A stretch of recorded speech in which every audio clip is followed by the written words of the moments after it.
ይሁላችሁ ቁርአን ላይ በጣም ከሚያስቀኑ ንግግሮች መካከል አላህ ሱብሓነሁ ወተዓላ ስለ ረሱል ዓለይሂ ሰላቱ ወሰላም የሚናገርበት መንገድ ቁርአን ላይ አላህ እንዲህ ይላል፣ ለቀድ መነ አላሁ ዐለል ሙእሚኒን ለሙእሚኖች ብዙ ውለታ ውያለሁ አለ አላህ።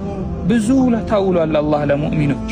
ወኢን ተዑዱ ኒዕመተላህ ላ ተሕሱሃ እንደው ብትቆጥሩት የማትጨርሱትን ውለታ ውዬላችኋለሁ። ግን አለ ከውለታዎች ሁሉ ትልቁ ውለታዬ ማለት ኢዝ በዐሰ ፊህም ረሱለን ሚን አንፉሲሂም ከነፍሶቻቸው የሆነ እንደነሱ የሰው ዘር የሰው ልጅ የሆነን መልእክተኛ በላክንላችሁ ጊዜ ትልቁን ውለታ ዋልኳል።